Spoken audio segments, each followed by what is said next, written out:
Rin sits at her desk, dreading the end of the school day. Not because she enjoys junior high or because she respects her teachers, but because she despises being forced to learn kendo. But her father demands it. He demands that she practice the way of the sword. Not just practice, excel. She's a Yamaoka. The Yamaokas come from a proud legacy, a samurai legacy. He reminds her of this every day, and every day the kids tease and humiliate her, telling her she has no business in their class, telling her she should wield a broom and not a shinai. She ignores them and tries her best. Maybe if she excels with a katana, her father will feel better.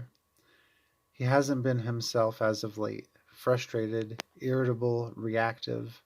She can't do anything right, nor can her mother. He has become very quiet and talks and argues with himself. She doesn't understand what's happening to him, but she knows he is suffering, and the last thing she wants is to add to his pain. Family is everything, and maybe one day she'll be okay with wielding a katana. Maybe she'll even enjoy it. Rin's bones feel brittle and ready to collapse under the weight of the armor. She holds her bamboo shinai up to her opponent. I want this to be over. Can't this just be over? Her opponent insults her. He tells her there's a shattered window in the changing room she ought to clean before someone cuts themselves. Janitor Yamaoka, he laughs. He makes another janitor joke at her expense. A sudden heat rushes up her face. She wants to shove the shinai down his throat. She see how he laughs with wood splinters piercing his stomach. Splinters piercing through his throat? Where did those thoughts come from? It's not like her to think such thoughts. She angles her shinai and feels something strange inside. She's never felt anything like it before, like a waking dragon in her heart. She stares at her grinning opponent.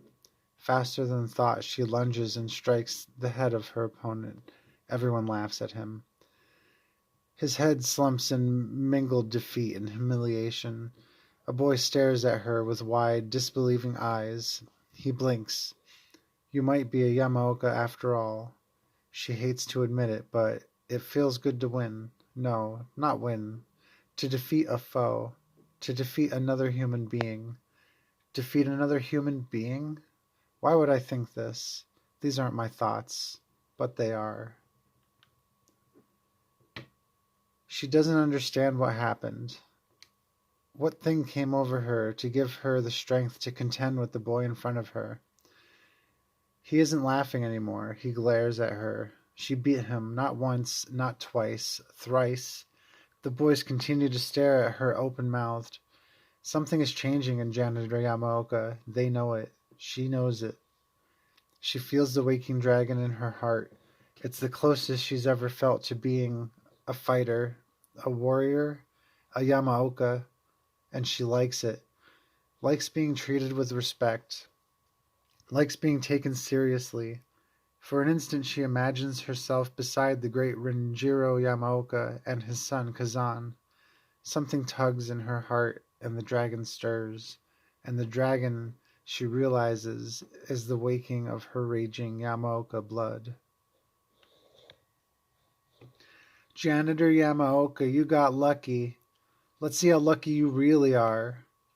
Boys close in on her, cursing, jesting, shouting. She wants to run but doesn't see an opening. She wants to apologize for being good with the Shinai, but the waking dragon inside her heart won't allow it. She didn't do anything wrong. She has no reason to apologize. She finally did what she was supposed to do, and now they close in on her as though she had cheated, as though they could see the dragon that had helped her. She feels scared. Where's that dragon now? Where's the spirit of her ancestors?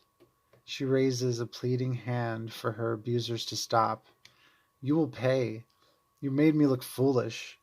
For a moment there is an opening between two boys, and there's no hesitation, only action. She charges through and storms across the schoolyard with a group of angry boys in pursuit. She quickly ducks behind a garbage bin and watches the boys run past her. One stops, turns toward the bins, narrows his gaze. She holds her breath. She can hear her heart pounding in her head. Why hide? You're better than these peasants. Stand and show them who you are. But she does not reveal herself. She hides and wishes that waking dragon to go back to sleep. Think. Wait. Sorry.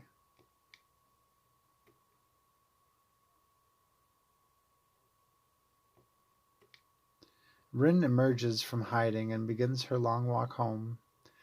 The dragon in her heart admonishes her for hiding, tells her she is more than her tormentors and should never cower before bullies and abusers. She's not sure what she should have done or what she should think. Maybe she should have faced them. Maybe she should have confronted them. Maybe she should have beaten them down and torn them limb from limb. Limb from limb? What am I thinking? Where did that come from? Limb from limb.